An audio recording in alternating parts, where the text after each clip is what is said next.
Bismillahirrahmanirrahim. Assalamualaikum warahmatullahi wabarakatuh. Alhamdulillahirrabbilalamin. Wassalatu wassalamu ala ashrafil anbiya wal mursalin Sayyidina Muhammadin wa ala alihi wa sahbihi ajma'in, amma ba'du. Sahabat beriman yang dirahmati Allah, syukur alhamdulillah kita bertemu lagi di channel ini. Pada kesempatan yang berbahagia ini, mari sejenak kita luangkan waktu kita untuk bersama-sama menyimak kajian atau tausiah yang sangat luar biasa yang akan disampaikan oleh guru kita. Tentunya banyak sekali ilmu, hikmah, dan manfaat yang bisa dijadikan pelajaran dalam kehidupan kita sehari-hari. Penasaran siapa beliau? Mari kita simak bersama. Selamat mendengarkan. Tidak sabar lalu mencari jalan pintas. Kesulitan ekonomi, kebetulan istrinya cakep, istrinya disuruh ngojek. Dah lo ngojek aja deh, gue nungguin setoran dah. Suami tapak di rumah. Saudara hadirin yang saya muliakan, buat sepintas memang mendatangkan materi itu mengatasi kesulitan ekonomi, tapi apakah bahagia? Walaupun rumah bisa jadi besar, perabotan bisa serba lebih lengkap dan ada, tapi apakah semuanya mendatangkan bahagia? Sementara suami kehilangan rasa cemburunya, dan dalam agama itu disebut dayus. Dayus, suami yang tidak punya rasa cemburu kepada istrinya. Dan orang dayus kayak begitu haram mendapat bau sorga. Bau sorga saja tidak dapat, apalagi masuk ke dalamnya.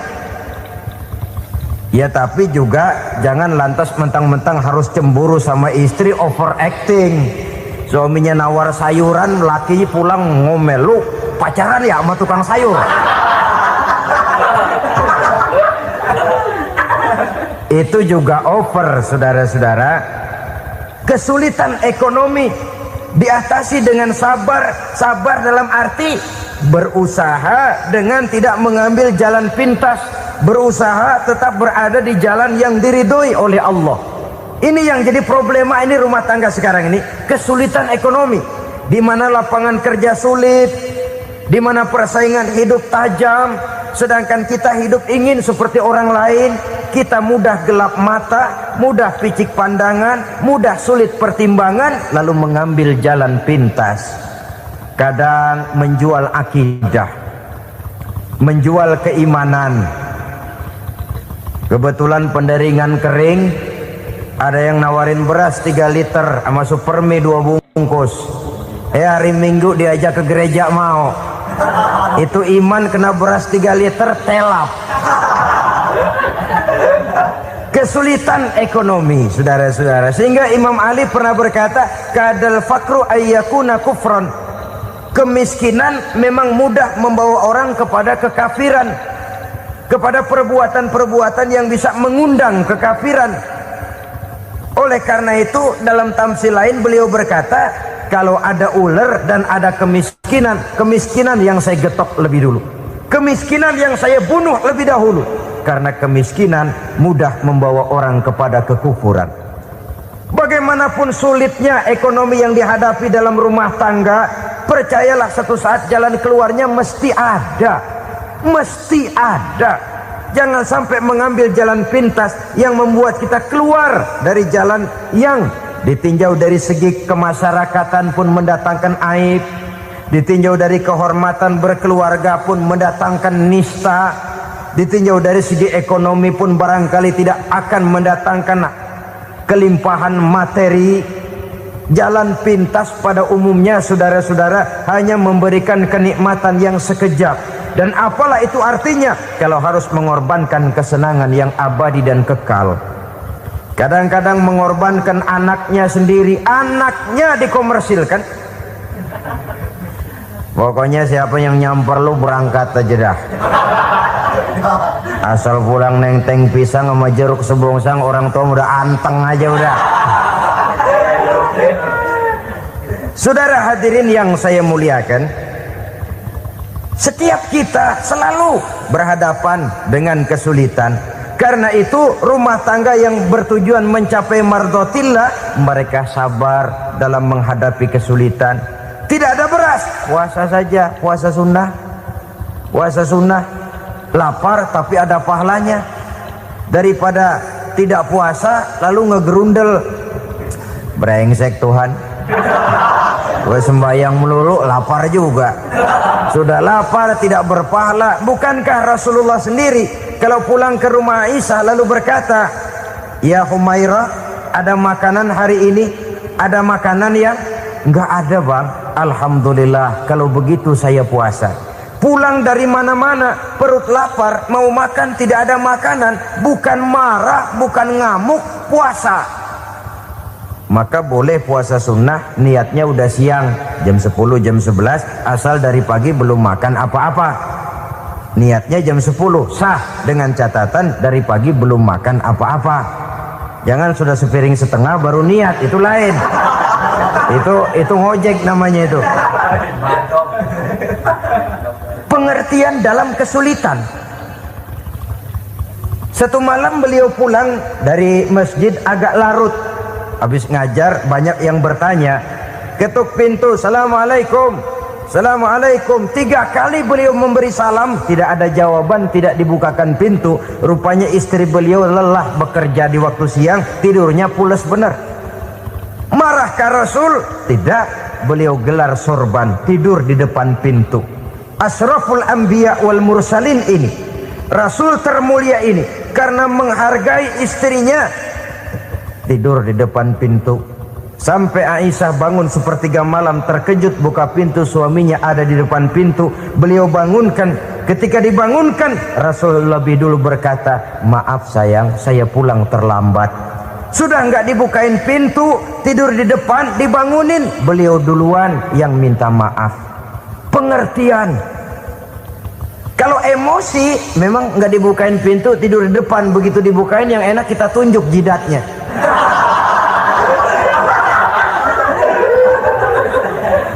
Saudara hadirin yang saya muliakan, kesulitan di dalam kehidupan merupakan bagian daripada kehidupan. Bukan untuk ditakuti, tapi untuk diatasi. Bukan untuk dihindarkan, tapi dicarikan jalan keluarnya. Hadapilah kesulitan dengan baik sangka kepada Allah, dengan lapang dada, dan dengan tetap bersabar menghadapinya. Kenapa? Karena tujuan kita mendirikan rumah tangga, mencapai ridho Allah. Kalau anak kita perjualbelikan, kalau istri kita komersilkan, kalau akidah kita jual untuk mempertahankan rumah tangga, bukankah makin jauh saja rumah tangga itu dari ridho Allah? Ini tujuan utamanya. Yang ketiga, rumah tangga yang bertujuan mardotillah itu, suami istri yang merupakan fondasi di rumah tangga, suami sebagai pemimpin, istri sebagai pembina, selalu musyawarah dalam menyelesaikan persoalan. Walaupun istri ditakdirkan sebagai pemimpin dan suami sebagai pemimpin dan istri yang dipimpin, tapi agama menganjurkan musyawarah. Jangan mentang-mentang istri nyari duit, suami nyari duit, lalu menteleng. Segalanya mau diktator, segalanya mau sendiri. Rumah tangga yang bertujuan mencapai ridho Allah selalu didirikan atas dasar musyawarah. Sehingga apabila sesuatu itu dihasilkan dari suasana musyawarah, tidak akan melahirkan penyesalan di belakang hari. Kalau tidak, berjalan menurut seleranya masing-masing, belakangan timbul penyesalan, akhirnya main salah menyalahkan. Kalau sudah saling salah menyalahkan, itu artinya sudah saling mengungkit kekurangan masing-masing. Akibatnya tidak ada lagi saling menghargai. Jadi dengan demikian musyawarah di dalam menyelesaikan persoalan. Menghadapi kesulitan ekonomi, musyawarah. Menghadapi kenakalan anak, musyawarah. Akan membeli ini dan itu, sebaiknya juga musyawarah. Kalau merupakan hasil musyawarah, maka saudara-saudara hasilnya pun akan dihadapi oleh bersama. Enak rasakan bersama, tidak enak rasakan bersama. Kenapa? Tadinya musyawarahnya bersama-sama juga. Lah kalau hasil sendirian, giliran enak mungkin yang satu mau ikut, giliran tidak enak yang satu nuding. Gua kata juga apa? Kan begitu akibatnya kalau tidak berdasarkan musyawarah lebih dahulu. Maka insya Allah hasil musyawarah ini setidaknya tidak akan mendatangkan sesalan di belakang hari nantinya.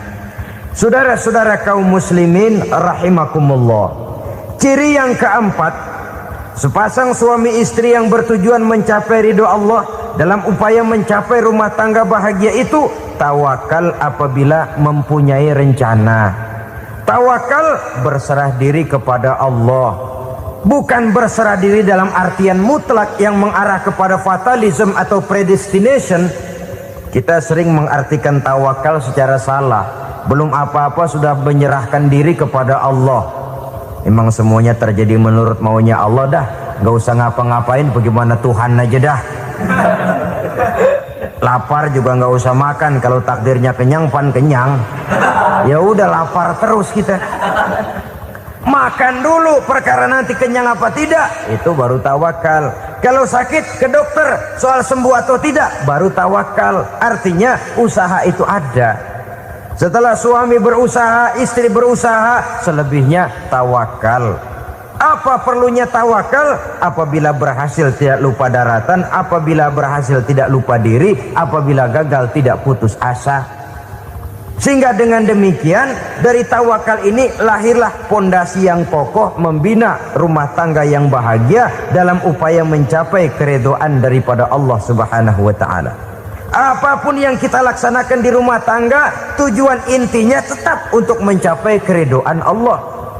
Beli kendaraan untuk mencapai ridho Allah, lalu dipakai ngaji, dipakai ke masjid dan sebagainya. Beli peralatan rumah tangga untuk mencapai ridho Allah, mendidik anak untuk mencapai ridho Allah, membantu keluarga untuk mencapai ridho Allah, dan begitu selanjutnya. Tawakal apabila mempunyai rencana. Kemudian cirinya yang kelima, suami istri yang bertujuan mencapai ridho Allah selalu mempererat silaturahmi. Sebab seperti sudah saya sampaikan pada pertemuan terdahulu, dalam berumah tangga itu ada orang tua, ada mertua.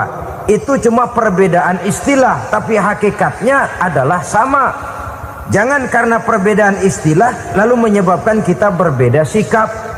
Kalau sudah berbeda sikap, tentu akan melahirkan perasaan yang tidak simpatik.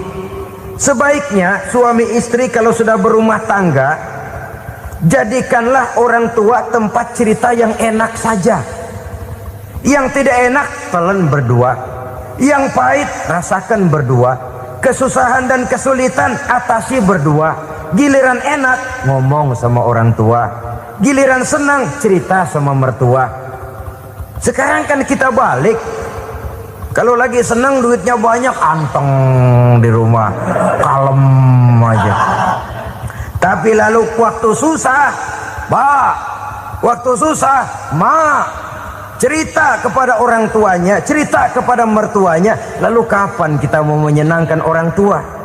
Sudahlah mereka susah mendidik kita di waktu kecil, membesarkan kita, melakukan segala macam pengorbanan. Demi setelah kita berumah tangga, kesulitan rumah tangga kita tumpahkan juga kepada mereka. Pererat silaturahmi dan usahakan agar seluruh keluarga hanya menjadi tempat kita cerita yang enak-enak saja.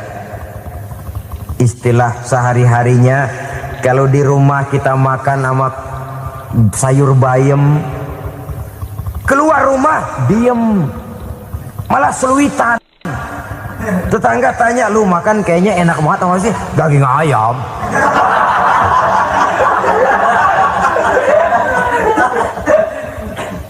Lalu tetangga akan berbisik, itu makannya tuh orang enak bener ya, rumah tangganya tiap hari makan sama daging ayam. Biarlah paling kurang itu jadi doa, daripada kita makan sama kangkung lalu ribut ngomel di mana-mana.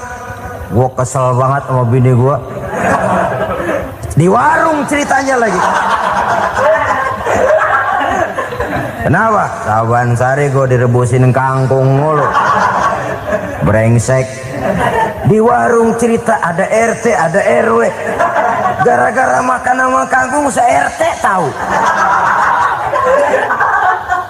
Akhirnya mungkin kalau kita berangkat orang hitung dari jauhan, lihat kangkung liwat gitu.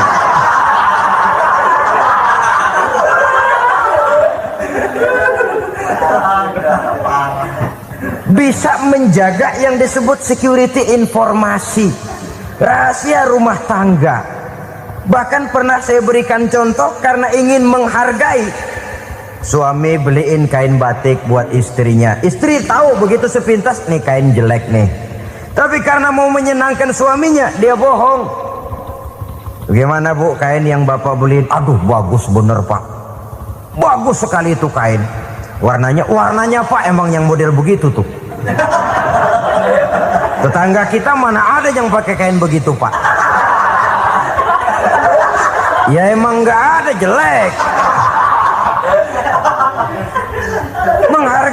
Menghargai. Sebab kalau waktu itu si istri jujur, yang timbul sakit hati suami. Bagaimana bu kain yang saya beliin? Goblok lo. Kain begitu dibeliin di pasar juga banyak 1.400, campur odol lagi. Sudahlah, suami punya niat baik, sampai rumah digoblok-goblokin, tidak ada lagi rasa saling menghargainya. Begitu pentingnya mempererat silaturahmi ini, sampai Nabi berpesan, isnani la yanzurullahu ilaihima yaumal qiyamah qati'ur rahim wa jarus su'. Ada dua golongan manusia yang di akhirat nanti tidak akan dilihat oleh Allah, tidak akan diopeni oleh Allah, didiemin aja. Siapa mereka? Pertama, orang yang suka memutuskan silaturahmi. Yang kedua, tetangga yang jahat dengan tetangganya. Dua golongan manusia ini, pemutus silaturahmi, kemudian juga tetangga yang jahat dengan tetangganya, ini tidak akan dipandang oleh Allah di hari akhirat nanti. Jadi pererat silaturahmi, sebab kita ini zon politikan, makhluk yang bermasyarakat, yang tidak bisa hidup sendirian. Setiap kita memerlukan orang lain. Kita disebut kaya karena ada yang miskin. Kita disebut alim karena ada yang awam. Kita disebut berkuasa karena ada rakyat jelata. Tanpa rakyat tidak ada penguasa. Tanpa yang miskin tidak ada orang kaya. Kalau tidak ada yang jelek, siapa yang bilang cakep? Karena ngimbangi. Saudara hadirin, atas dasar ini mestinya kita selalu bersyukur dalam segala posisi. Tidak lalu salah terima kepada karunia yang diberikan Allah kepada kita. Saudara hadirin yang saya hormati, pererat silaturahmi, jadikan orang-orang tua kita tempat kita cerita yang enak-enak saja. Yang tidak enak, telan sendiri, usahakan sendiri, carikan jalan keluarnya sendiri. Setidaknya ya diam sajalah. Kalau belum bisa membalas budi baik orang tua, setidaknya jangan menyakiti hati orang tua kita. Sudah lelah dan payah dia mengasuh kita, membesarkan kita, merawat kita, demi setelah kita berumah tangga, seluruh kesulitan kita bawa lagi kepadanya. Karena itu buat para istri juga ini perhatian. Kalau dimarahi suami, jangan cepat-cepat pulang ke rumah orang tuanya. Nggak boleh diomelin dikit, main buntal aja. Gua pulang dah. Pulang. Sampai sana cerita habis-habisan, dikucek kejelekan suaminya. Nanti 2-3 hari balik aja lagi. Kan nggak lucu jadinya. Saudara hadirin, begitu juga suami. Mencaci maki habis istrinya, 2-3 hari baik aja lagi. Konyol, istrinya sudah dicaci maki habis-habisan, dijeleki leluhur-leluhurnya, 2-3 hari baik lagi, mesraan lagi. Kata bininya dalam hati, gua lu jelekin juga, lu pakai juga, payah.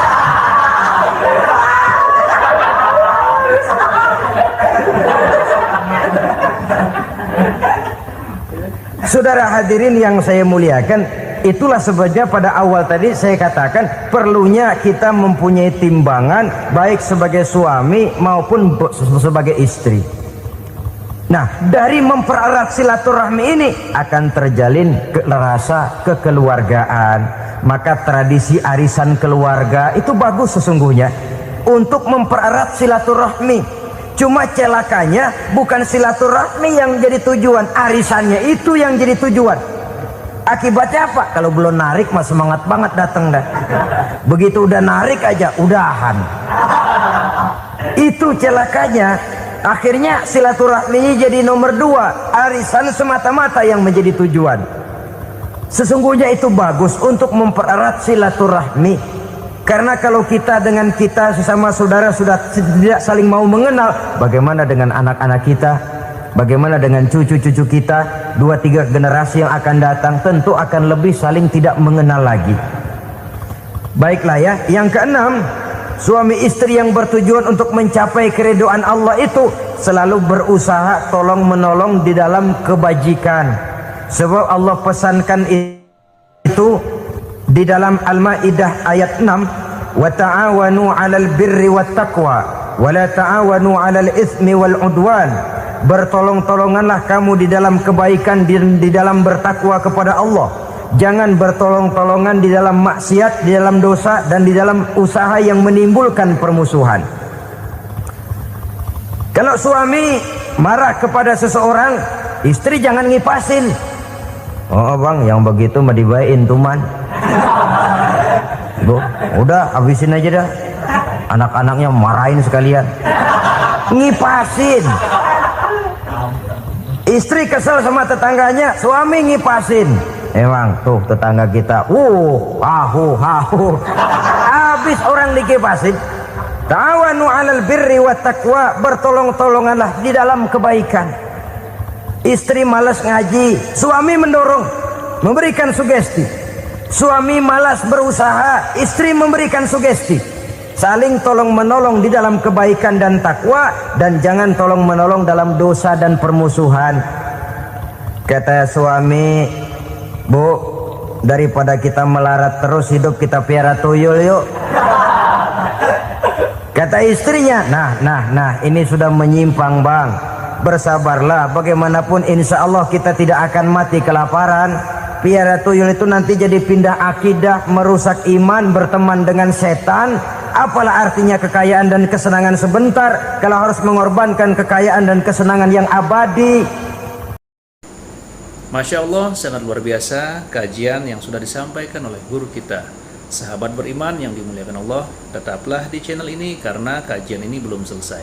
Dan masih banyak lagi hal-hal menarik yang akan disampaikan beliau. Tetaplah di channel ini dan mari kita lanjutkan kembali. Selamat mendengarkan. Ini sudah alal ismi wal udwan, sesuatu yang mengandung dosa. Saudara hadirin yang saya hormati, kemudian yang keenam, berbaik sangka. Baik suami maupun istri sama-sama saling berbaik sangka. Suami melepas istri, istri melepas suami dengan hati yang ikhlas. Suami meninggalkan istri di rumah dengan jiwa yang bersih dan rasa yang aman. Ada rasa baik sangka, dan ini modal dasar. Kalau sudah dilandasi oleh buruk sangka, tentu yang lahir nanti adalah perasaan-perasaan yang tidak baik. Akibatnya sangat tidak menguntungkan. Inilah beberapa ciri dari rumah tangga yang didirikan atas dasar mardhatillah, mencapai keridhaan dari Allah. Nanti akan menyusul tujuan berikutnya, diantaranya mendapat keturunan, diantaranya lagi mendatangkan gairah untuk lebih berusaha mencari rezeki karena sudah merasa punya tanggung jawab berupa anak dan istri. Mempererat silaturahmi itu cuma tujuan-tujuan sekundernya saja. Tujuan primernya kita melakukan suatu nikah untuk mencapai keridhaan dari Allah Subhanahu wa taala. Silakan punya istri cantik, kaya, tapi tujuan utamanya kita membina rumah tangga untuk mencapai ridho dari Allah. Karena itu dasarnya mawaddatan warahmah. Jangan cuma cinta, tapi juga kasih sayang. Cinta, kecenderungan kepada jasmani akan berakhir, tapi kasih sayang, kecenderungan kepada rohani, makin tua malah makin erat, makin tua malah makin mesra. Sehingga kadang kita menampak kakek-kakek dan nenek-nenek lagunya kayak pengantin baru. Apa cinta-cintaan? Tidak. Bagaimana kakek-kakek sama nenek-nenek harus bilang I love you? Yang masih ada itu waktu itu mawaddah, kasih dan sayang. Itu yang akan kekal, itu yang akan abadi. Tanpa materi orang sulit untuk bahagia, tapi materi semata bukan jaminan orang untuk bahagia. Nah, ciri yang terakhir dari rumah tangga yang bertujuan mencapai ridho Allah, sinar agama kelihatan di dalamnya. Baik suami maupun istri sama-sama orang yang taat melaksanakan ajaran agama. Saudara, mudah-mudahan walaupun singkat dapat menjadi sumbangan moral dalam kita mewujudkan rumah tangga yang bahagia menurut contoh yang diberikan oleh Rasulullah sallallahu alaihi wasallam. Terima kasih atas perhatian saudara. Mohon maaf atas segala kekurangan. Usikum wa nafsi bitaqwallah. Wassalamualaikum warahmatullahi wabarakatuh.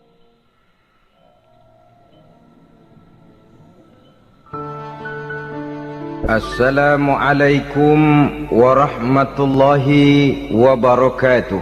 Ala alihi wa sahbihi ajma'in, amma ba'du.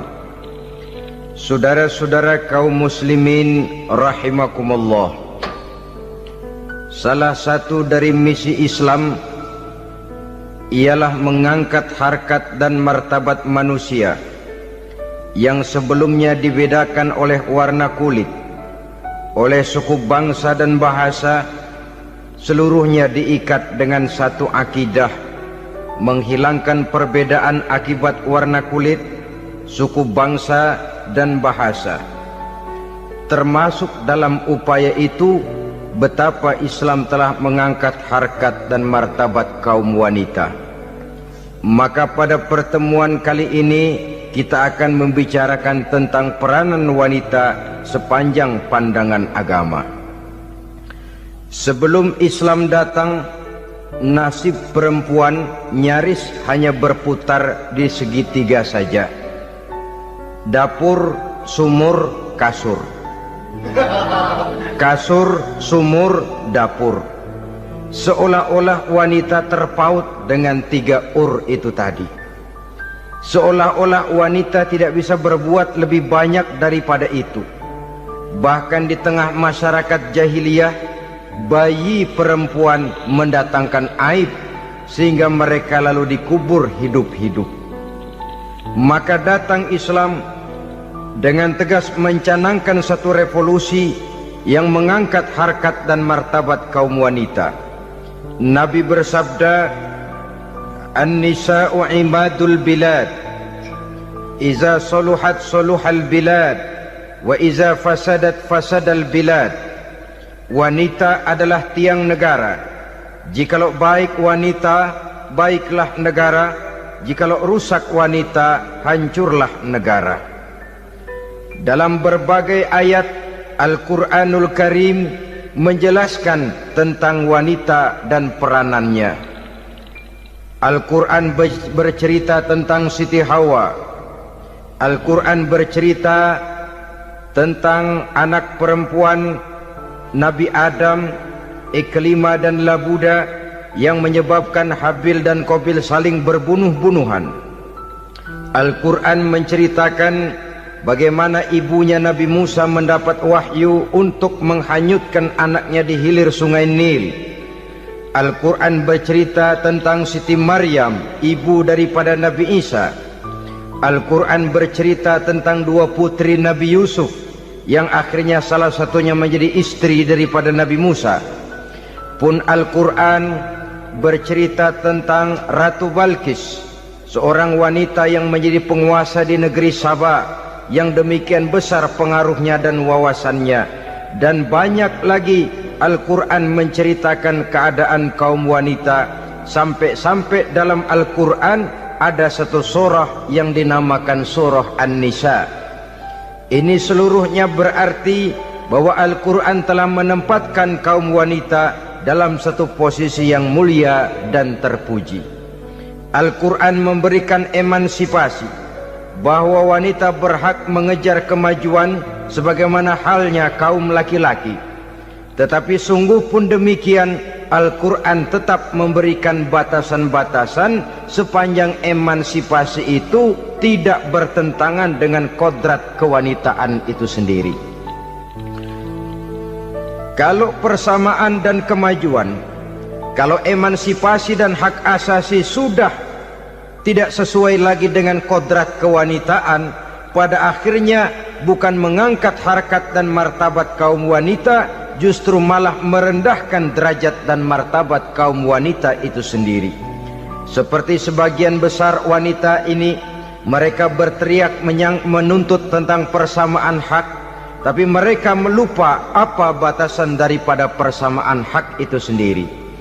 Sesungguhnya Islam dengan segala konsepsinya yang mengangkat martabat kaum wanita itu memberikan keleluasaan kepada kaum wanita untuk maju bersama laki-laki sepanjang tidak menginjak-injak kodrat kewanitaan itu sendiri. Kalau sudah sampai kepada menginjak kodrat kewanitaan, maka akan merendahkan martabat kaum wanita. Sebab apa? Secara fisik dan psikis agaknya memang laki-laki sudah ditakdirkan oleh Allah untuk menjadi pembimbing bagi kaum wanita. Walaupun tidak tertutup kemungkinan wanita tampil sebagai pemimpin, tetapi dari segi fisik biologis misalnya, laki-laki itu diciptakan kekar, kuat untuk memikul dan melaksanakan tugas-tugas yang berat. Sedangkan perempuan pada umumnya adalah lembut, ayu, lemot, denok, geboy, dan lain sebagainya. Maka kalau kita baca sejarah, Allah itu belum pernah mengutus rasul perempuan. Semua rasul laki-laki. Sebab apa? Secara fisik biologis tugas kerasulan lebih dimungkinkan oleh seorang laki-laki. Tugas rasul itu berat. Kadang-kadang perang, dicaci maki, berhadapan dengan ujung tombak, ujung pedang dan lain sebagainya. Makanya seluruh rasul laki-laki, dan Allah belum pernah mengutus rasul perempuan. Dari segi lain, perempuan itu banyak terhalang untuk melaksanakan ajaran agama. Misalnya 1 minggu dalam sebulan perempuan itu terkena cuti khusus, mengalami masa menstruasi, tidak sholat, tidak puasa, tidak melaksanakan ajaran agama yang tidak dibolehkan pada saat menstruasi itu. Kalau ada rasul perempuan, lalu saat malaikat akan menyampaikan wahyu, kebetulan rasulnya sedang wah, itu bisa balik lagi malaikat Jibril ke langit itu. Mau turun nyampein wahyu, balik lagi ke atas, ditegur, kenapa balik lagi Jibril? Rasulnya lagi head.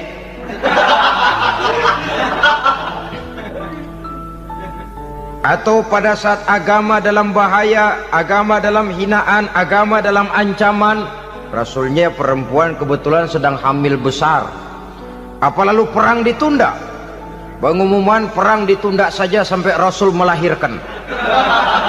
Tentu lebih tidak mungkin lagi. Secara fisik biologis laki-laki lebih memungkinkan untuk melaksanakan tugas kerasulan ini.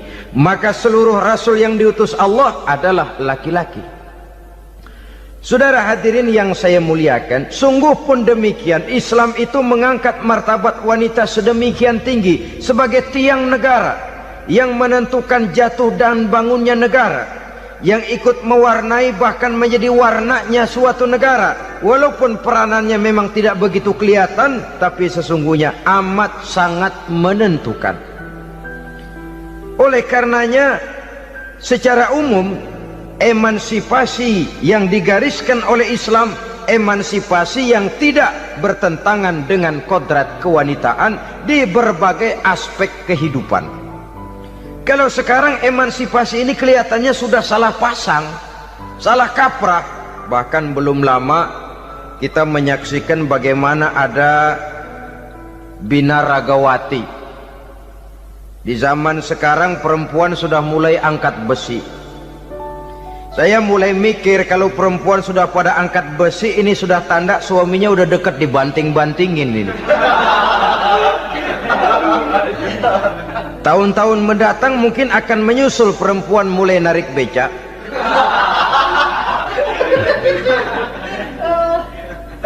Nampaknya kan sudah tidak lagi mengindahkan kodratnya sebagai wanita.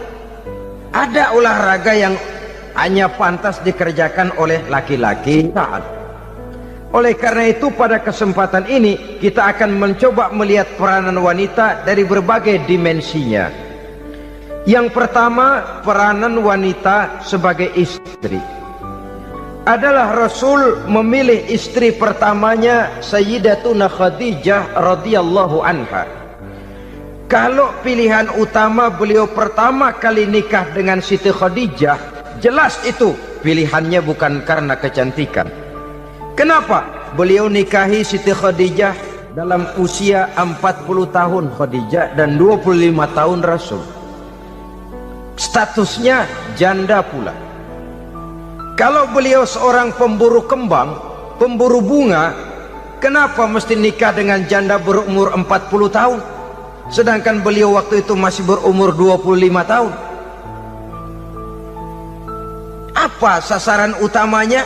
Bisa kita lihat nanti. Setelah beliau diangkat menjadi Rasul, ternyata Khadijah lebih daripada seorang istri. Beliau masuk ke dalam staf Nabi. Orang lain beliau belum beriman, beliau malah beriman lebih dahulu sebagai perempuan pertama yang masuk Islam. Orang lain memusuhi Nabi, beliau malah mengorbankan hartanya untuk membantu perjuangan Nabi.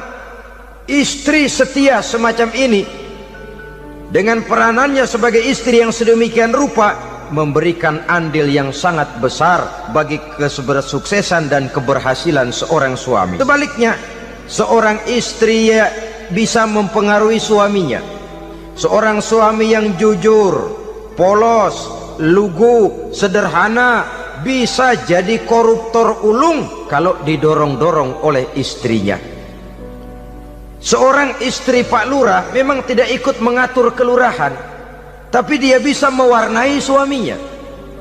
Seorang istri gubernur memang tidak ikut mengatur provinsi, tapi dia bisa mewarnai suaminya. Sepanjang warnanya positif, tentu sangat baik dan sangat diharapkan. Tetapi kalau warnanya negatif, kiamatlah akibatnya umat ini. Oleh sebab itu, peran pertama dari kaum wanita sesungguhnya adalah sebagai istri yang mendampingi suami untuk mengolah dan melaksanakan tugas-tugas besar.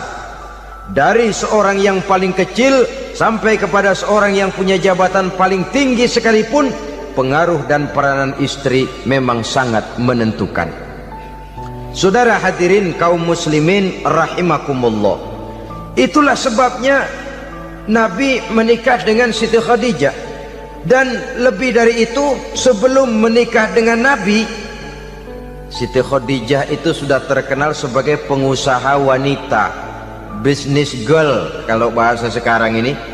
Bahkan jaringan-jaringan bisnisnya tidak hanya Mekah saja, tidak hanya antar kota, bahkan sudah antar negara, dari Mekah ke Syam, dari Mekah ke Madinah dan lain sebagainya, yang bahkan kita tahu Rasul pada mulanya pun ikut membantu perdagangannya Siti Khadijah radhiyallahu anha ini.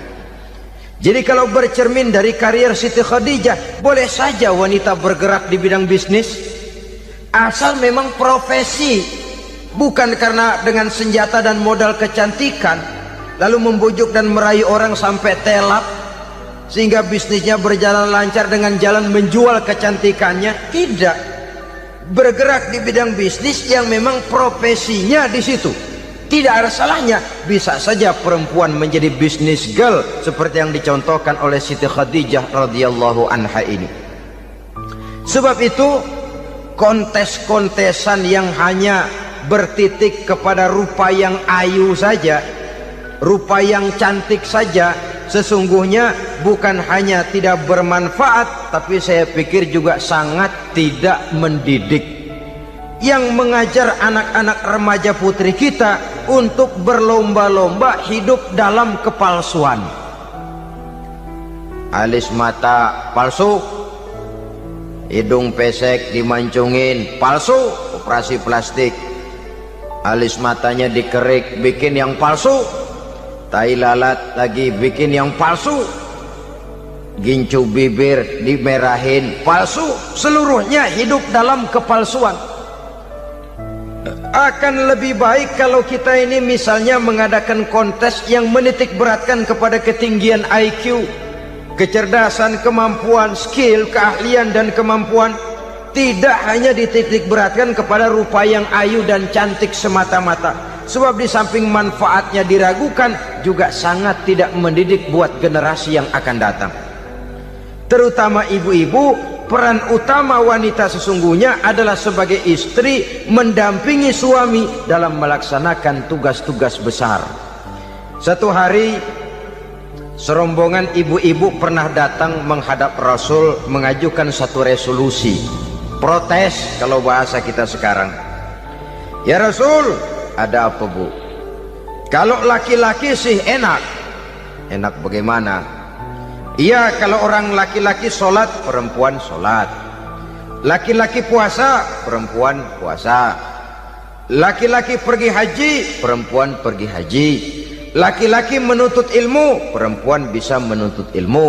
Tapi kalau laki-laki pergi jihad, perang membela agama, kami perempuan tidak bisa ikut jihad perang di medan pertempuran. Padahal pahala jihad sangat besar dan kami ingin mendapat pahala jihad. Tidak adil kalau begini ya Rasul, izinkan kami pergi jihad. Ini perempuan di zaman Rasul, kalau ada kebaikan tidak bisa ikut, rasanya rugi bukan main, lalu protes. Apa jawab Rasul? Beliau senyum. Ibu-ibu jangan khawatir, walaupun ibu-ibu tidak maju ke medan perang, ada ibadah yang pahalanya sama dengan pahala jihad itu. Apa ya Rasul? Beliau menjawab, jihadukunna fi baitikunna. Jihadnya ibu-ibu, jihadnya kaum wanita adalah di rumah tangganya sebagai istri. Memasak makanan suaminya, mencuci pakaian istrinya, mengasuh, merawat dan membesarkan anak-anaknya, itu seluruhnya bagian daripada ibadah yang pahalanya tidak kurang dengan pahala jihad. Kenapa? Al-Quran itu memberikan sesuatu sesuai dengan kedudukannya. Kalau perempuan pergi perang jihad membela agama, musuhnya laki semua, kayak apa perangnya? Itu musuhnya bisa nggak mau pakai pedang, perangnya udah gulat aja udah. Sehingga Rasul lalu memberikan satu jalan keluar yang membuat wanita-wanita itu lega. Jihadukunna fi baitikunna. Ibu-ibu sih tidak usah khawatir, jihad ibu adalah di rumah tangga ibu-ibu semua. Sejak bangun tidur sampai tidur kembali, nyaris kaum ibu itu 24 jam pekerjaannya. Sebagai istri, dia melaksanakan jihad di rumah tangganya.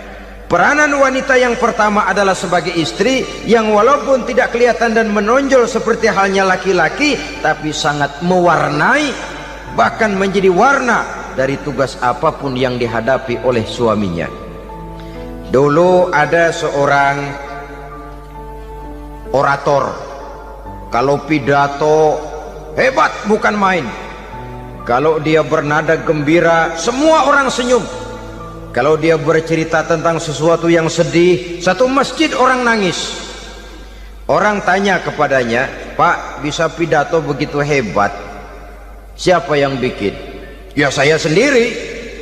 Istrinya dari belakang bilang, tidak, yang bikin pidatonya hebat saya. Kata suaminya, mana bisa, saya, kata istrinya. Kalau saudara tidak percaya, tunggu Jumat depan, dia khutbah Jumat, saya akan bikin khutbahnya tidak hebat, kata istrinya. Sudah hari Rebo, siap-siap mau bikin konsep khutbah, baru mau nulis, datang istrinya, Bang, tolong pegangin anak, saya mau ke warung. Mau bikin konsep lagi, kata istrinya, Bang, tolong ini, tolong itu, tolong ini. Sampai mau berangkat khutbah Jumat, khutbah belum selesai dibikin. Begitu naik mimbar, kehabisan bahan. Sudah 10 menit masih ama ba'du. Ini yang dengar heran, ini orang kok bicaranya bisa cuma amat sama badu saja.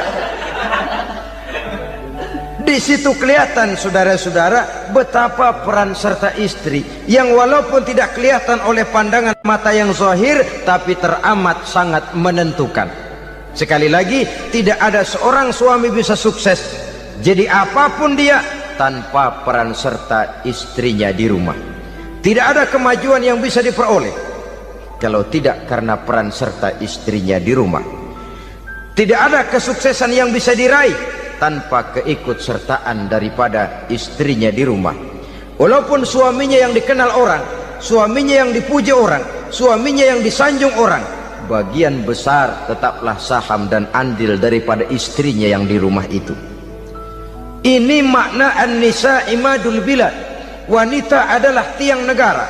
Jikalau baik wanita, baik negara. Jikalau rusak wanita, hancur negara. Karena wanita, negeri Sabah menjadi terkenal tentram, aman, wawasan politiknya luas.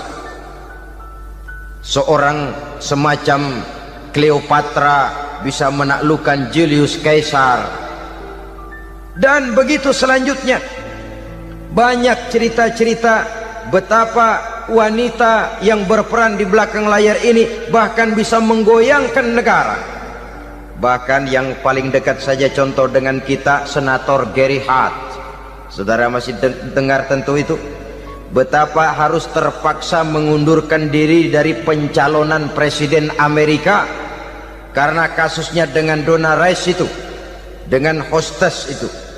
Betapa di sini seorang perempuan atau seorang wanita sanggup membongkar seseorang yang punya masa depan ceria untuk menuju kursi kepresidenan dari suatu negara adidaya seperti Amerika, bisa gagal berantakan karena skandalnya itu. Apa penyebabnya? Wanita. Tapi wanita juga bisa menyebabkan menjadi cambuk majunya laki-laki. Wanita juga bisa menghancurkan dan mengubur laki-laki. Saudara hadirin yang saya muliakan, ia memang kelihatannya makhluk yang lemah, tapi di balik kelemahannya itu sesungguhnya dia bisa menelan laki-laki yang bagaimanapun besarnya. Saudara-saudara kaum muslimin rahimakumullah, terutama ibu-ibu yang saya hormati, jadi peranan yang pertama wanita sebagai seorang istri. Yang kedua, wanita sebagai ibu. Ini juga sangat besar pengaruhnya dalam membentuk generasi masa yang akan datang. Bapak, oleh karena kesibukan tugasnya tentu lebih banyak di luar rumah. Yang nyaris 24 jam di rumah itu ibu. Bagaimana dia merawat anaknya, bagaimana dia menaruh perhatian terhadap anaknya, bagaimana ia melimpahkan kasih sayang kepada anak-anaknya, akan membentuk kepribadian anak dan artinya membentuk generasi yang akan datang. Kalau seorang ibu sudah cuek-cuek saja kepada anaknya, padahal Quran mengatakan al-jannatu tahta aqdamil ummahat, surga di bawah telapak kaki ibu. Hadis ini bisa kita artikan macam-macam. Pertama, anak tidak akan mendapat kebahagiaan tanpa ridho daripada ibunya. Kedua, ibu adalah wanita agung yang harus ditaati. Ketiga, neraka atau surga anak bergantung kepada ibu, bagaimana dia mewarnai anak. Kalau ibunya cuek-cuek saja sama anaknya, dan sering jadi contoh klasik, kalau anak ayamnya beduk maghrib belum pulang, satu RT dicariin, hansip diundang, kalau perlu dan ramil dilaporin. Tapi kalau anak gadisnya jam 12 tengah malam belum pulang, ibu tenang saja Pak. Tidak tergerak dan tidak tertarik hatinya. Ya tentu tidak semua. Kalau sudah begitu, bukankah hakikatnya ibu sudah menciptakan neraka buat anaknya sendiri? Khalil Gibran dalam satu tamsil yang indah pernah mengatakan, kalau kita diberikan sebutir mutiara, sebutir intan, dan intan itu sebutirnya sebesar telur ayam, benda yang sangat langka dan berharga, tentu kita sayang intan atau mutiara itu.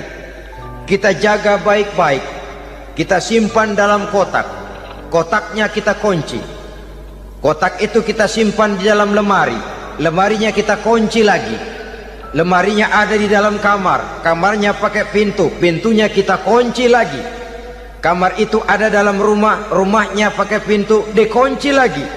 kemudian rumahnya pakai pintu gerbang besar, gerbangnya digembok lagi.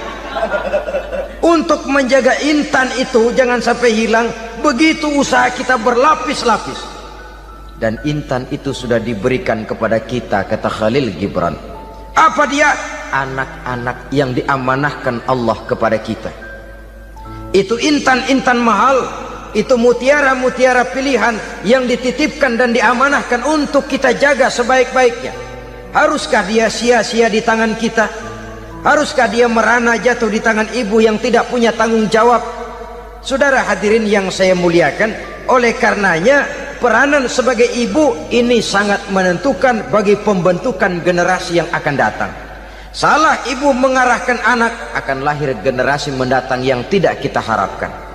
Sehingga Nabi bersabda, kullu mauludin yuladu 'alal fitrah fa abawayhi yuhawwidanihi aw yunassiranihi aw yumajjisanihi. Setiap bayi dilahirkan dalam keadaan suci, setiap bayi dilahirkan dalam keadaan bersih, tidak punya dosa. Islam tidak mengenal dosa warisan. Semua saja bayi lahir dalam keadaan suci dan bersih. Kalau demikian lalu bagaimana? Kata Nabi, ibu bapaknya lah yang kelak akan menjadikan anak itu sebagai Yahudi, yang kelak menjadikan itu anak itu sebagai Nasrani, atau menjadikan anak itu sebagai Majusi. Ibu bapaknya yang mewarnai anak. Ibaratnya anak itu kertas putih, mau ditulis tinta hijau warnanya hijau, mau ditulis tinta merah warnanya merah, mau ditulis tinta hitam pun warnanya hitam.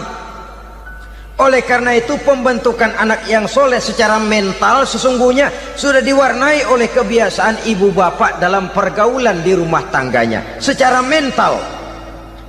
Sehingga dengan demikian saudara-saudara, salah kaprah ibu dalam mengarahkan anak-anaknya akan melahirkan generasi penerus yang sungguh-sungguh tidak kita harapkan, dan pada gilirannya akan membahayakan perkembangan bangsa dan negara, membahayakan kita sebagai suatu umat.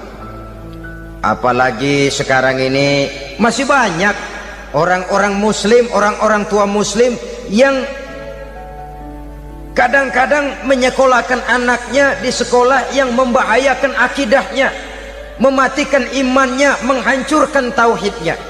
Pokoknya asal bonafid keluar sekolah ada jaminan lapangan kerja, perkara anak mau kafir mau murtad bukan urusan. Alangkah ironi dan sangat menyedihkan. Saudara-saudara yang saya hormati, jadi dari segi kaum wanita peranan ibu sangat besar. Dari segi anak, ketaatan kepada ibu, doa restu ibu akan membawa kepada kebahagiaan hidup.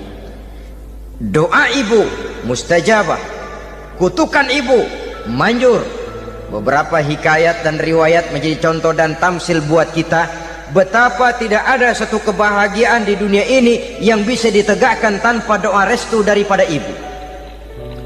Pantas kalau dalam Al-Quran ada ummul kitab, ibunya atau induknya kitab. Tiap negara punya ibu kota, bapak kota tidak ada. Lalu lagi wawasan Nusantara disebut ibu pertiwi, bapak pertiwi kemana tahu. Saudara hadirin yang saya muliakan, lalu dalam peringatan hari-hari besar nasional ada yang namanya Hari Ibu. Hari bapak nggak pernah diperingati.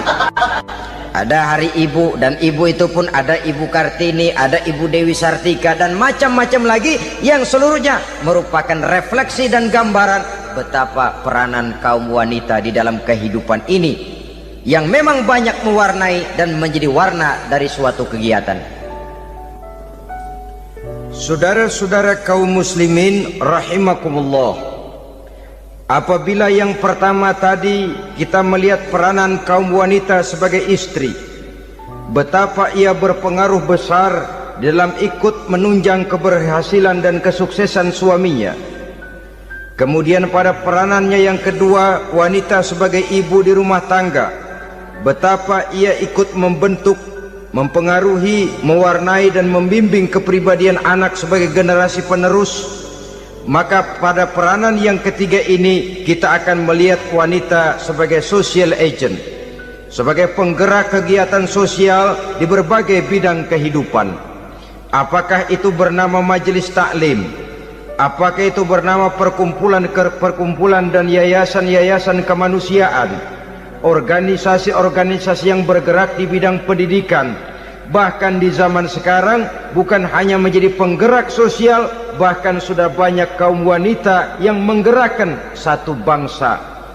Dunia mengenal Margaret Thatcher, dunia mengenal Indira Gandhi, dunia mengenal Bandara Naike, dunia mengenal Corazon Aquino, dunia mengenal Golda Meir dulu itu dari Israel, dunia mengenal Imelda Marcos yang ambisius tapi yang kemudian melangkah kepada jalan yang negatif dari tujuan semula. Ini bukan hanya sekedar social agent, tapi bahkan sudah mengarah kepada menggerakkan dan mewarnai suatu bangsa. Islam membuka pintu ke arah itu. Wanita duduk dan berfungsi sebagai social agent, mengurus berbagai macam perkumpulan yang bertujuan kepada kebajikan, menyantuni yatim piatu, memelihara kesehatan, menyayangi binatang, memelihara kelestarian lingkungan dan lain sebagainya. Islam membukakan pintu sepanjang peranan sebagai istri dan sebagai ibu tidak diabaikan. Ini sebab yang utama. Salah seorang perempuan, kaum wanita, kalau terlalu aktif berorganisasi, terlalu aktif bermasyarakat, terlalu aktif dalam berbagai macam perkumpulan, lalu melupakan tugas utamanya sebagai istri dari suaminya, sebagai ibu dari anak-anaknya.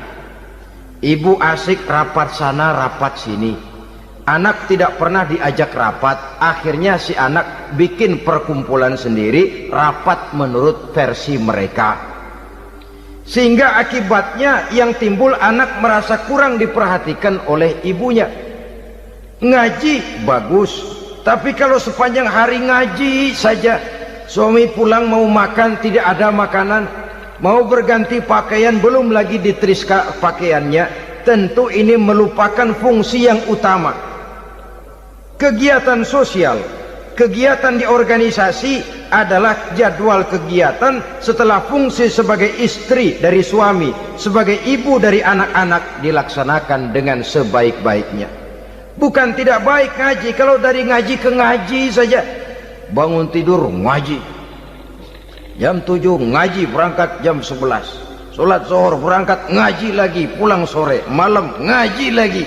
Suami tidak terurus, anak-anak pun terbengkalai, rusaklah rumah tangga. Dan bukankah satu bangsa terdiri dari satu tatanan masyarakat, dan tatanan masyarakat yang paling kecil bernama keluarga. Keluarga merupakan unit dari masyarakat, unit yang terkecil, dan keluarga terdiri dari pribadi-pribadi yang merupakan bapak, ibu, dan anak-anak. Sehingga masyarakat bangsa yang baik terdiri dari masyarakat yang baik, masyarakat yang baik tersusun dari keluarga-keluarga yang baik, dan keluarga yang baik akan muncul dari pribadi dan individu yang baik. Pribadi dan individu yang baik yang sadar mana kewajiban yang primer, mana kewajiban yang sekunder. Sebagai social agent, dia lalu mawas diri dengan tetap mempertimbangkan kodrat kewanitaannya itu tadi. Saya ikut prihatin kalau ada perempuan main sepak bola, dan saya yakin betul kalau perempuan main sepak bola yang nonton pasti bukan nonton bola. Ya mungkin bola juga, tapi bola yang mana itu wallahu a'lam. Boy, ya dicari olahraga yang sesuai dengan kodrat kewanitaan begitu. Dicarilah olahraga yang sesuai dengan kodrat kewanitaan. Sepak bola sudah maju, ya belakangan saya katakan tadi muncul lagi wanita angkat besi. Belakangan bisa kita bayangkan wanita main tinju. Babak belur sudah kalau sudah begitu. Kemajuan dengan melupakan kodrat kewanitaan akan menyengsarakan kaum wanita itu sendiri. Silahkan maju menjadi social agent, menjadi penggerak di masyarakat. Para istri Rasul bisa kita jadikan satu figur.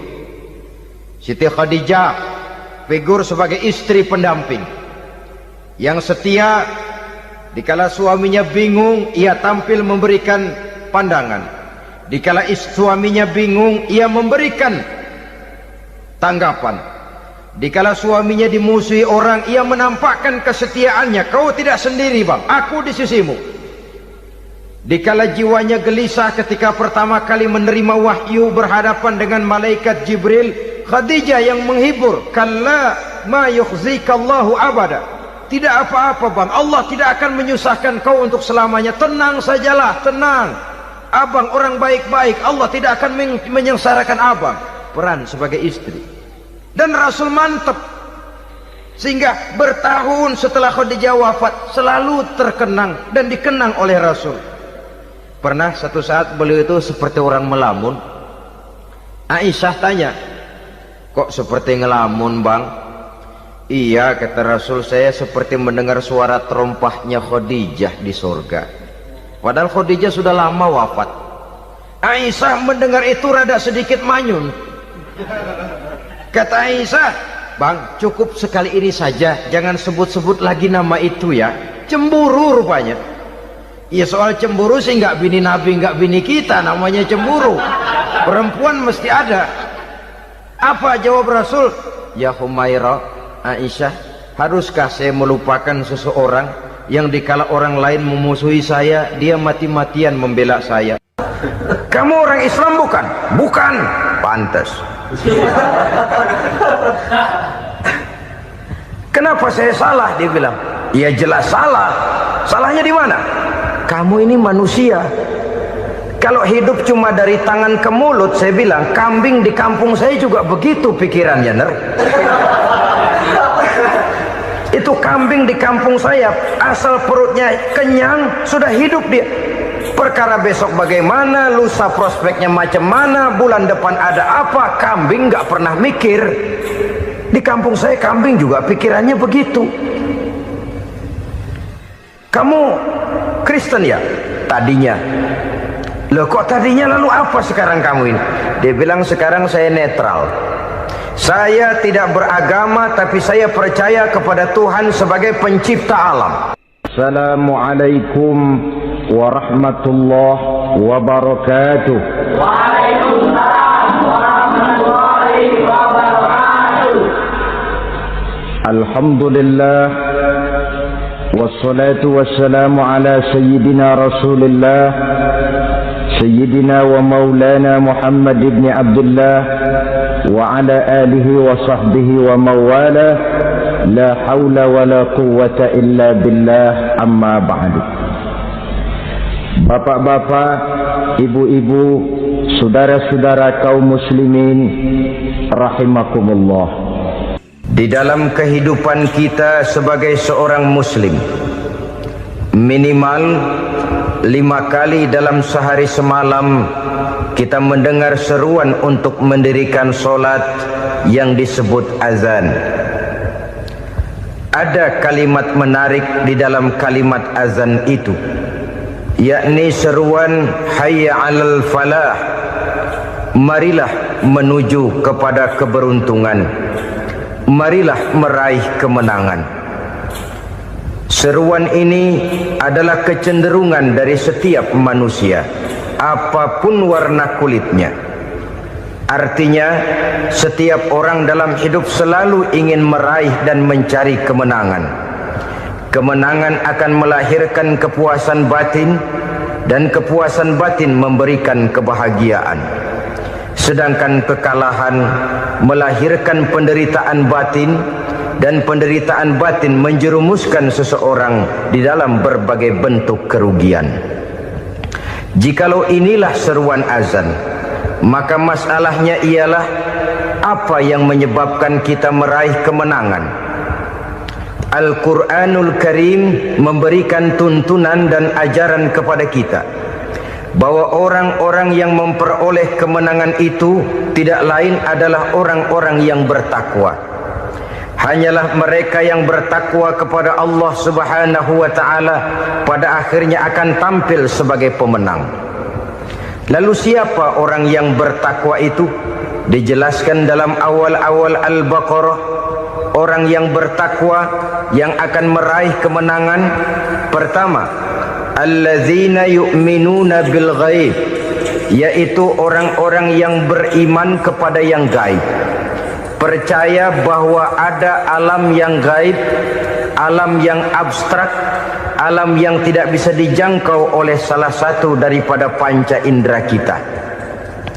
Mereka percaya dan beriman kepada adanya malaikat, beriman kepada adanya iblis dan jin, beriman kepada adanya alam kubur, beriman kepada adanya alam mahsyar, beriman kepada adanya alam akhirat, beriman kepada adanya surga dan neraka.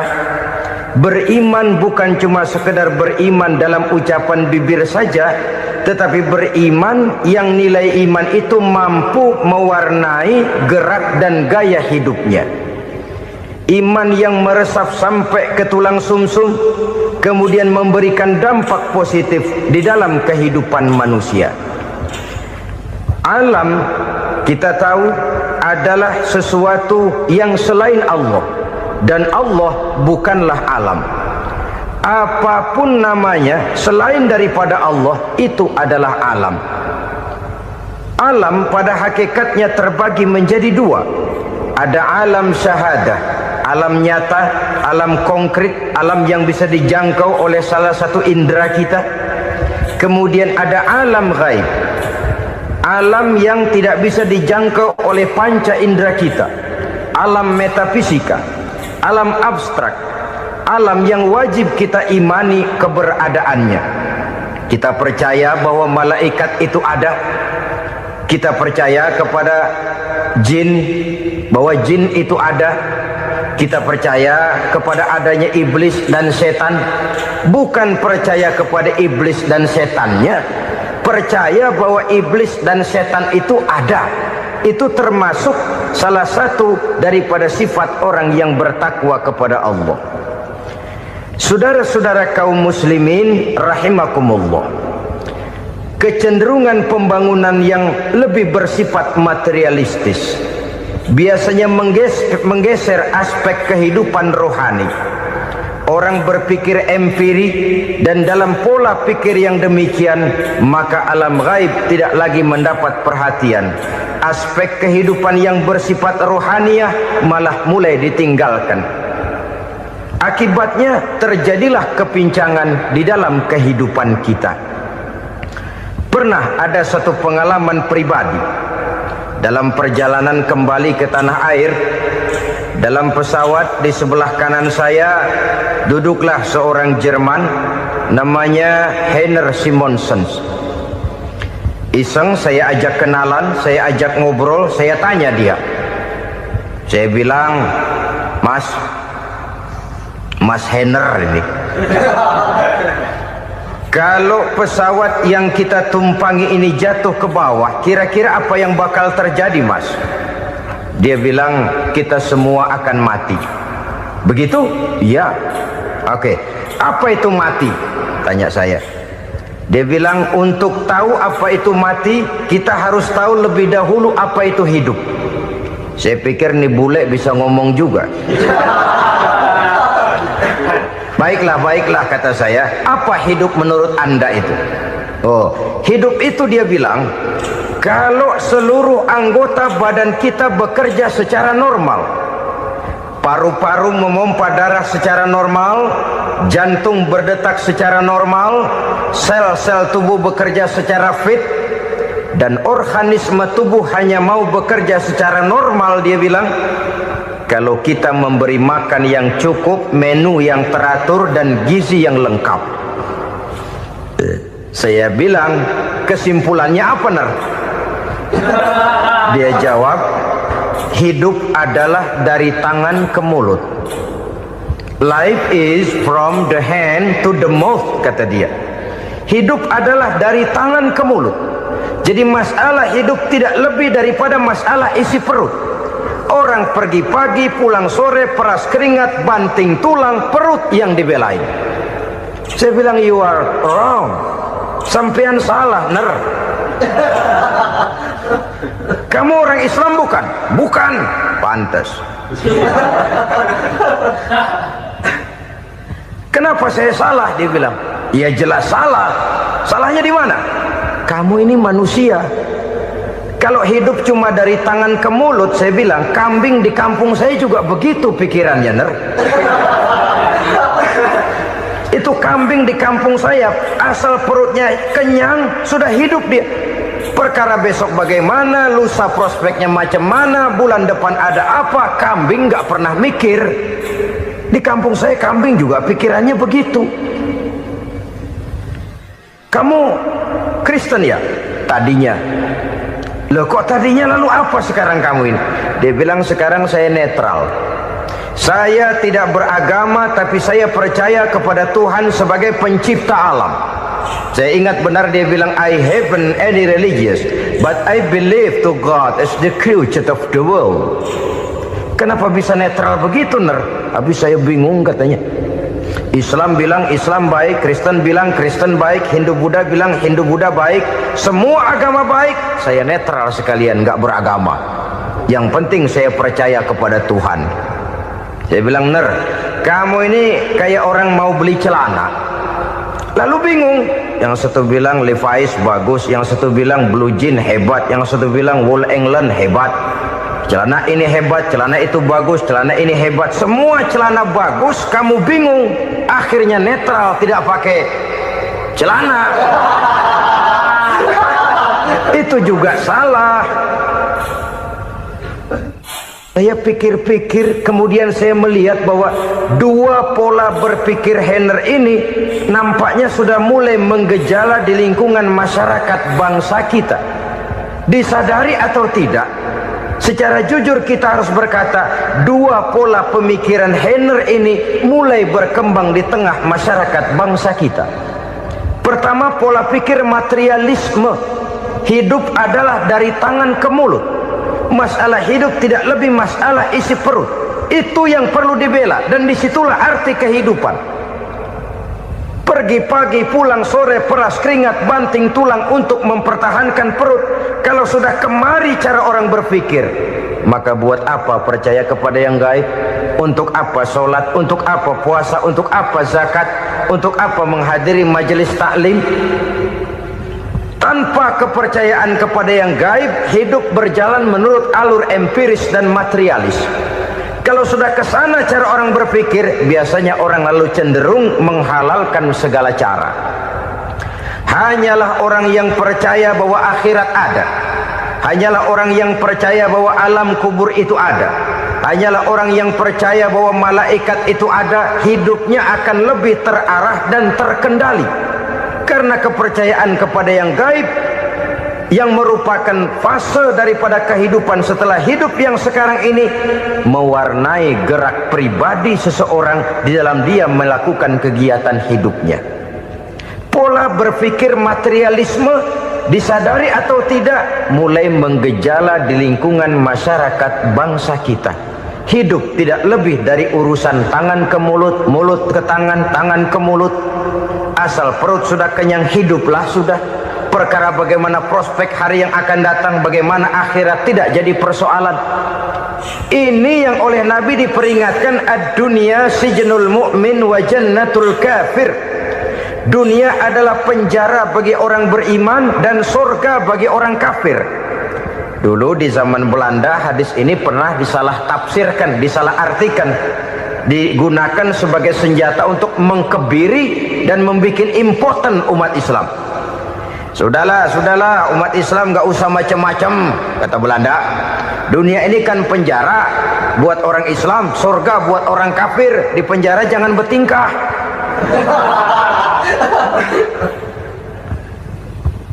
Pengertiannya tidak begitu. Dunia adalah penjara bagi orang mukmin. Artinya dalam kehidupan dunia seorang mukmin tidak bebas memperturutkan hawa nafsunya. Di penjara hawa nafsunya. Sebaliknya surga bagi orang-orang kafir. Buat orang kafir surgalah dunia ini. Mereka bebas memperturutkan hawa nafsunya. Dilarang tidak terlarang, dicegah pun tidak tercegah. mereka hidup menurut alur bisikan nafsu mereka sendiri. Kemudian bila ajal datang, maut merenggut nyawa, selesailah surganya sampai di situ. Maka bagi orang-orang yang tidak percaya kepada adanya akhirat, kepada adanya alam gaib, surganya sebatas umurnya. Sekali lagi, surganya sebatas umurnya. Bila umur selesai, ajal pun datang merenggut nyawa, selesailah sudah surganya sampai di situ. Alangkah pendeknya perjalanan orang-orang yang tidak percaya kepada alam gaib ini. Bagi kita mukmin, jikalau kita mampu memenjarakan hawa nafsu, kita bisa bahagia di dunia ini. Dan Islam memang tidak menyuruh kita sengsara di dunia. Raih dunia, kejar dunia, gapai dunia sebagai alat untuk mencapai kebahagiaan di akhirat nanti. Hidup adalah satu perjalanan panjang yang terbentang sejak kita terlahir dari alam rahim sampai kepada alam akhirat nanti. Andai kata kita gagal meraih kebahagiaan di dunia, toh kita masih punya akhirat. Alhamdulillahirrabbilalamin. Demikianlah kajian penuh ilmu, hikmah, dan manfaat yang sudah kita dengarkan bersama dari guru kita. Semoga tausiah yang beliau sampaikan kepada kita semua menjadi ilmu yang bermanfaat dalam kehidupan kita sehari-hari. Dan semoga kita semua bisa istiqomah dalam mengamalkannya. Amin ya rabbal alamin. Buat sahabat semua yang sudah setia menyimak tausiah ini sampai selesai, saya ucapkan terima kasih banyak. Doa dan harapan saya, semoga sahabat semua selalu diberikan kesehatan, dimudahkan segala urusannya, dan dilancarkan rezekinya. Amin ya rabbal alamin. Demikian yang dapat saya bagikan, kurang lebihnya mohon maaf. Sampai bertemu lagi di kajian berikutnya. Wabillahi taufiq wal hidayah, waridho wal inayah. Wassalamualaikum warahmatullahi wabarakatuh. Setelah kita mendengarkan tausiah yang sangat luar biasa dari guru kita, sekarang mari kita lanjutkan aktivitas kita masing-masing. Semoga tausiah yang beliau sampaikan kepada kita semua menjadi ilmu yang bermanfaat dalam kehidupan kita sehari-hari. Dan semoga kita semua bisa istiqomah dalam mengamalkannya. Amin ya rabbal alamin. Selamat beraktivitas buat sahabat semua dan sukses selalu. Sampai bertemu lagi di video berikutnya. Wassalamualaikum warahmatullahi wabarakatuh.